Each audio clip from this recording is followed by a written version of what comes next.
Fala, colega veterinário, eu sou o professor João Baqui, sou médico veterinário atuante, professor na graduação e na pós-graduação, e eu estou aqui para te fazer atender os pacientes com segurança, com mais segurança, dominando a interpretação dos exames laboratoriais que você solicita aí todo santo dia na sua rotina na clínica de cães e gatos. Então, esse programa que a gente está estreando aqui no episódio 1 é a engenharia reversa decifrando exames laboratoriais da sua rotina. Nada mais é do que pegar um caso elucidado, já diagnosticado, e fazer exatamente a engenharia reversa, que é o quê? Olhar todas as alterações laboratoriais, entender os mecanismos fisiopatogênicos para que, num próximo momento, você entenda, a partir de um caso ainda não diagnosticado, se você deve ou não suspeitar mais ou menos do tema que a gente está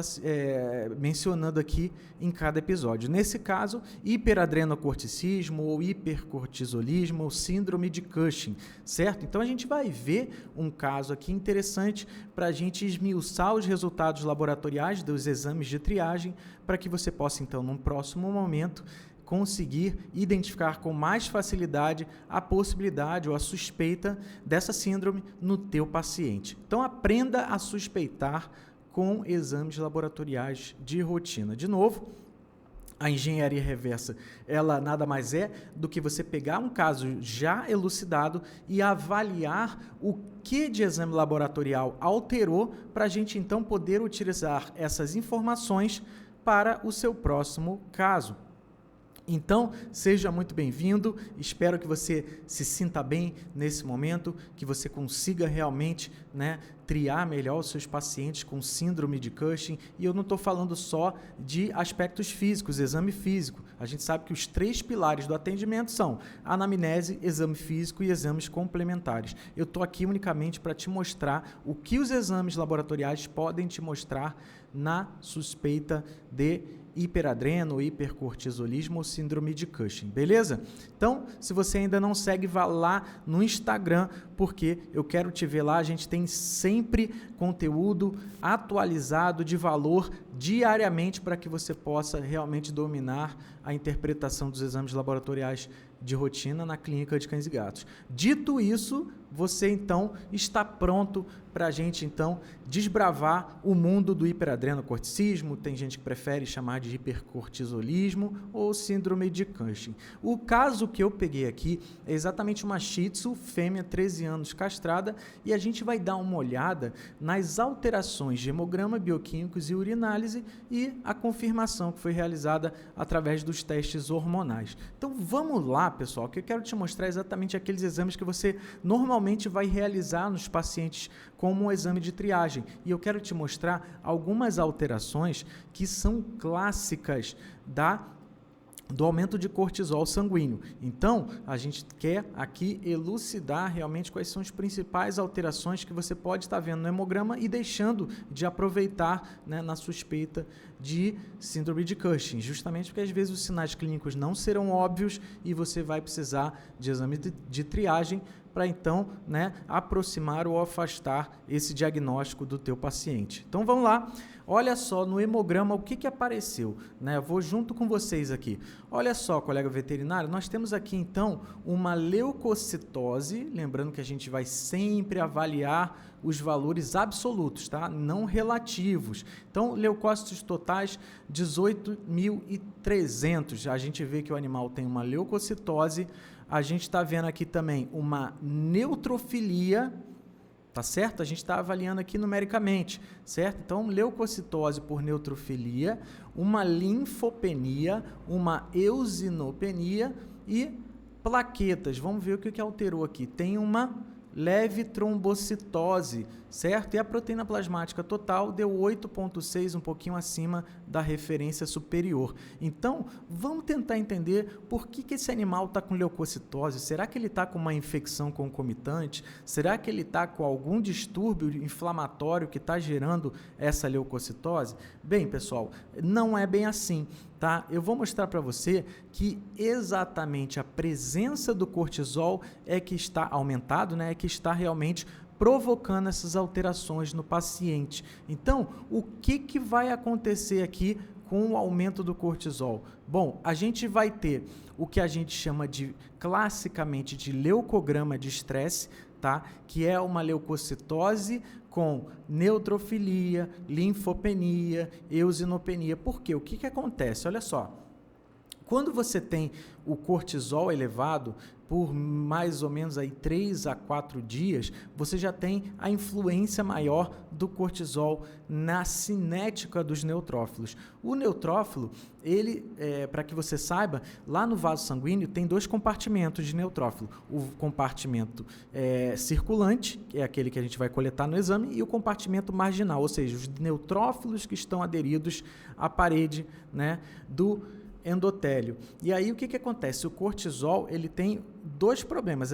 Ele vai diminuir esses neutrófilos aderidos ao endotélio, portanto vai aumentar os neutrófilos circulantes, beleza? E também vai impedir a saída dos neutrófilos para o tecido. Inclusive, por isso, né, você pode encontrar também, não foi o caso aqui, a presença de neutrófilos hipersegmentados, que nada mais é do que a presença de neutrófilos velhos na circulação. A gente sabe que a vida média dos neutrófilos sanguíneos gira em torno de 10 horas. Depois disso, o neutrófilo vai para o tecido, onde ele vai combater uma infecção, por exemplo, ou vai realmente ir para o tecido para morrer, tá certo? O cortisol, como impede a saída dos neutrófilos para o tecido, acaba que o neutrófilo envelhece no sangue, dando então essa alteração morfológica que a gente chama de neutrófilo hipersegmentado, ou você também pode encontrar como desvio à direita. Não foi o caso aqui, mas também pode acontecer, né, quando a gente tem o aumento de cortisol sanguíneo. Linfócitos.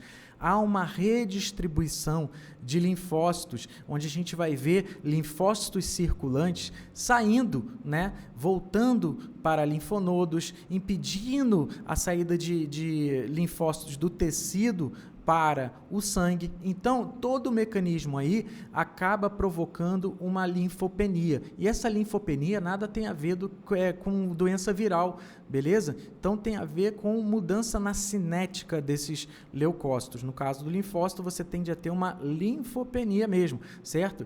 E, dependendo da quantidade, da concentração de cortisol ou da frequência que você está utilizando, ou até por conta de um mecanismo como esse, né, um distúrbio hormonal, você pode ter, então, um efeito linfocitotóxico, ou seja, o cortisol em altas concentrações ou em concentrações altas frequentes podem provocar a lise de linfócito. Tá? Então, a gente costuma brincar aqui que cortisol não gosta de linfócito. A gente fala isso porque em casos de hipoadrenocorticismo você pode ter uma linfocitose, porque o cortisol regula negativamente o linfócito. E não é só o linfócito, não. Nós temos aqui também uma eosinopenia e não é à toa, né? Você tem também uma mudança na cinética que retira os eosinófilos circulantes, né?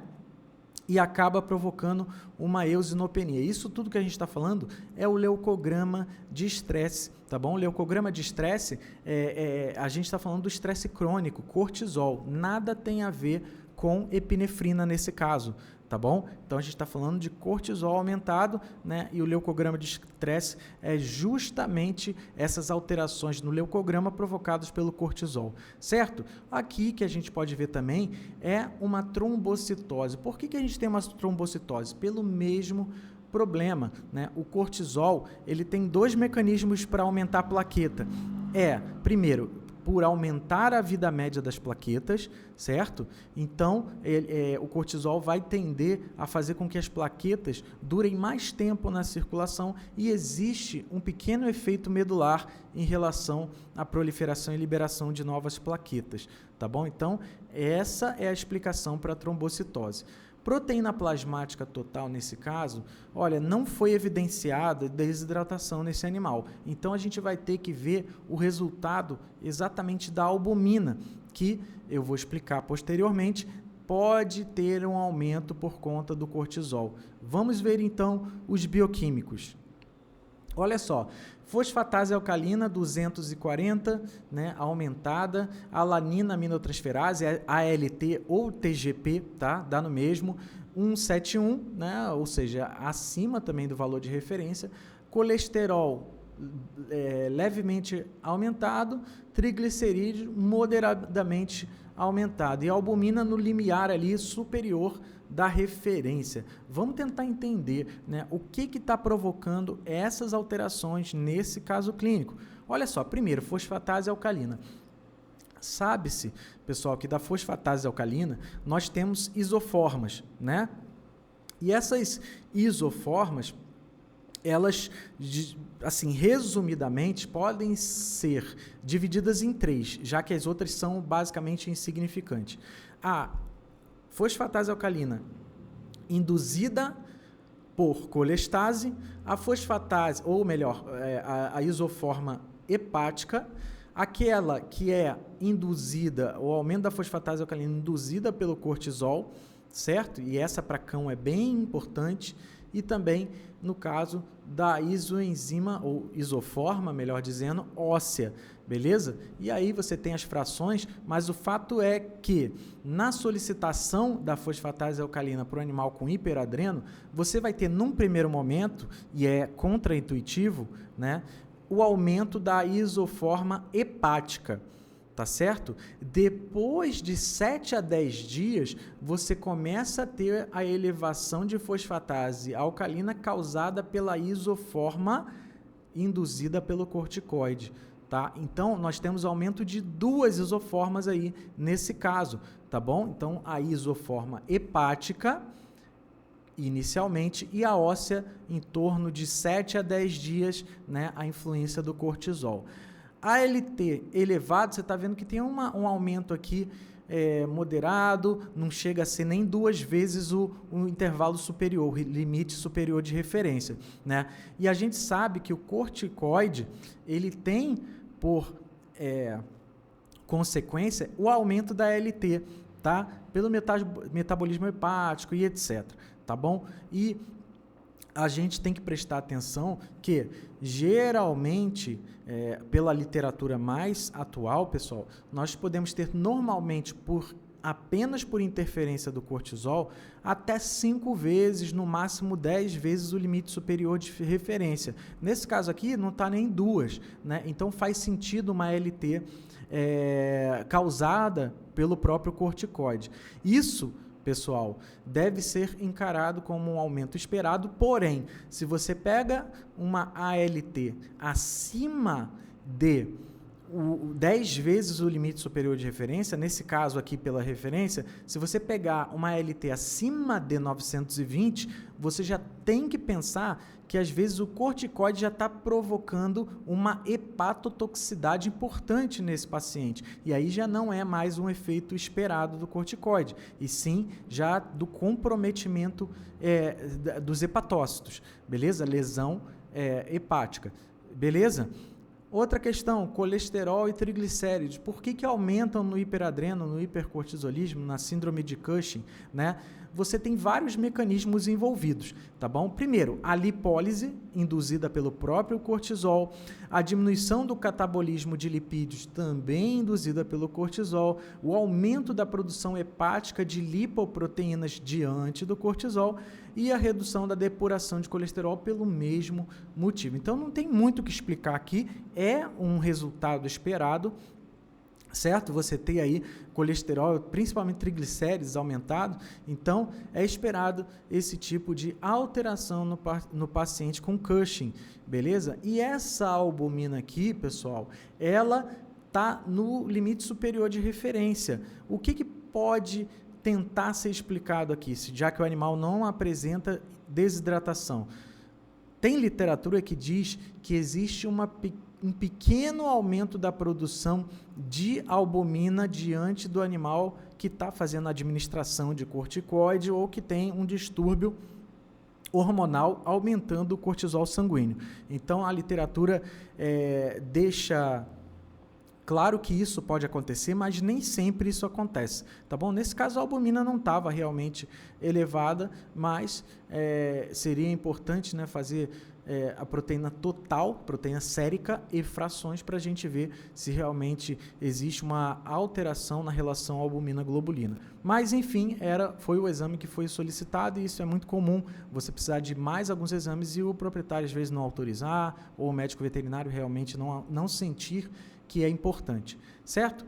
E aí, pessoal, foi feita a urinálise também desse animal, onde a densidade urinária se apresentou hipostenúrica. O que quer dizer isso? Significa que a densidade está baixa, certo? E por que os animais, né, com hiperadrenocorticismo ou hipercortisolismo apresentam uma densidade urinária mais baixa? Porque olha só o que acontece, pessoal.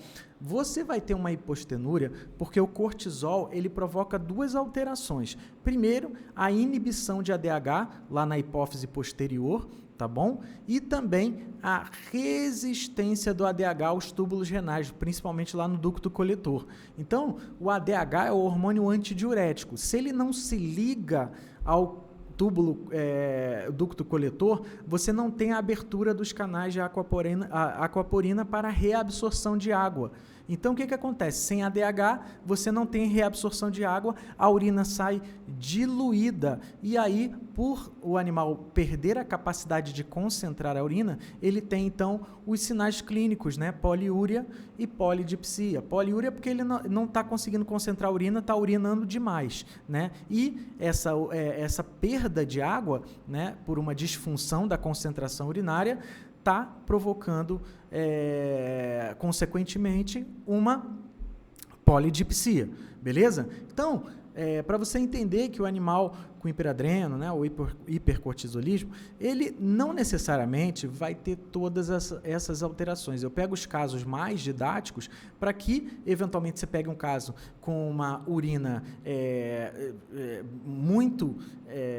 densidade muito baixa, sem uma explicação ainda, né, com poliúria, polidipsia. Você pode ter aí, né, alteração de enzimas que você normalmente solicita na tua rotina. Você também vai ter alguns indícios no hemograma que podem corroborar a sua suspeita clínica, nesse caso da doença, né, da síndrome de Cushing. Então, o que eu queria mostrar para você, né, que realmente houve, né, um diagnóstico desse paciente, nesse caso ele tinha sinais clínicos evidentes, né, mas o importante é descobrir que ele realmente tinha um hiperadreno, um hipercortisolismo, ACTH dependente, beleza? Não vou me ater muito a isso, porque eu quero te mostrar a importância dos exames de triagem. É óbvio que o exame hormonal ele vai te ajudar a fechar o diagnóstico, mas às vezes você precisa olhar para o exame, para o hemograma, para a urinálise, para o bioquímico, para então tomar a decisão ou não de solicitar exames mais específicos. Então, eu estou aqui para te ajudar exatamente nisso.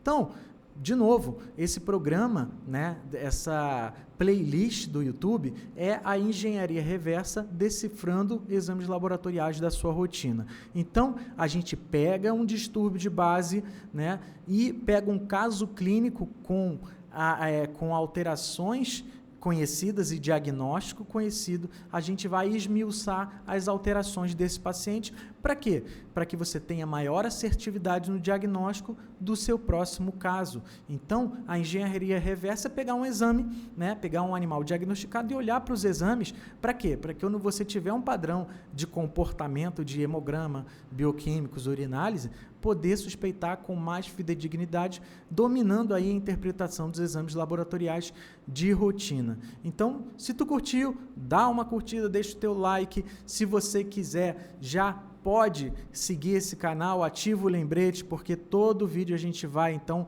te notificar para que você fique por dentro, possa atender seus pacientes com mais segurança e possa dominar a interpretação dos exames laboratoriais de rotina. Se tu não está no meu Instagram, você está perdendo tempo. Vai lá, corre lá, que a gente tem sempre material de qualidade de graça para você, beleza? Então, conto com você nessa jornada, espero você no próximo vídeo e até a próxima, colega veterinário. Não esquece não, interpretar é salvar.